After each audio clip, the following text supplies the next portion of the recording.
My name is Ken Nesmith, and I'm the Chief Business Officer for Oncology at Lunit. I studied biology and political science at MIT. I worked on synthetic biology as an undergraduate, together with a number of pioneers in the space, and helped start a synthetic biology firm after college called Codon Devices. Before getting my MBA in healthcare management at Wharton, I spent a year in China teaching English and biology in Shanghai. I worked with Goldman Sachs in their healthcare investment banking group in New York. I worked with Boston Consulting Group in their healthcare and tech practices, and had a wonderful experience with both firms. I worked on a number of startups, including Noom, where I was the firm's first head of product strategy and worked on some of their early work in digital health. I was convinced to leave New York and move to the West Coast to join Counsel, a genetics firm.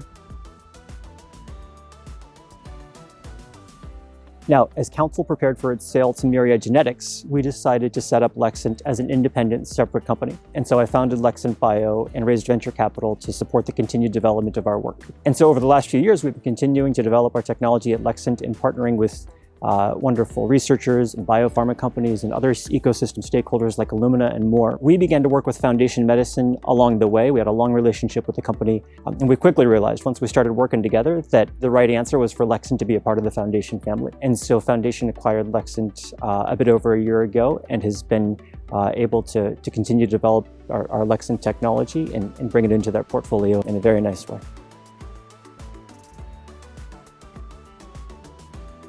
Noom is such a wonderful group of talented scientists and engineers and designers and health coaches and more. And diet and exercise are such magic bullets when it comes to basically all parts of human health. And that commitment and the commitment of the founders, Seju and Artem, to the science of behavior change and how to bring that to scale is something that has been such a powerful driver of the company's growth and success over time.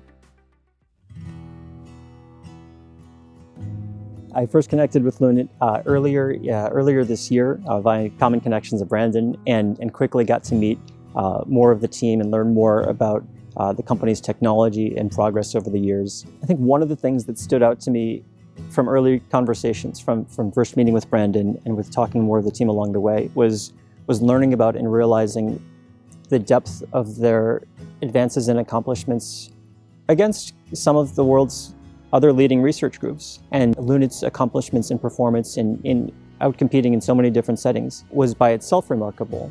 But then that tied to ideas and traction and strategy around how to take that even further and build differentiated technology alongside differentiated access to data, which is so core to progress in this domain, was impressive to me.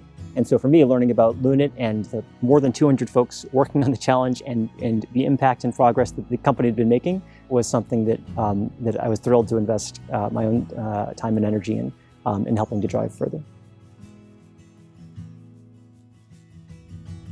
And so in the future, I can imagine that Lunit will have tapped into and helped the community tap into a better understanding of core cancer biology, will have changed the way that we think about the clinical flow of cancer diagnostics and treatment pathways and analysis, and that Lunit will be standing shoulder to shoulder with leading pharma researchers, with leading KOLs, with peer companies innovating in fantastic ways. Look, together as a group that we can take steps towards getting towards better understanding of why we all have to deal with the cancers that we have to deal with and how we can get to curative outcomes, and so we can all move beyond that.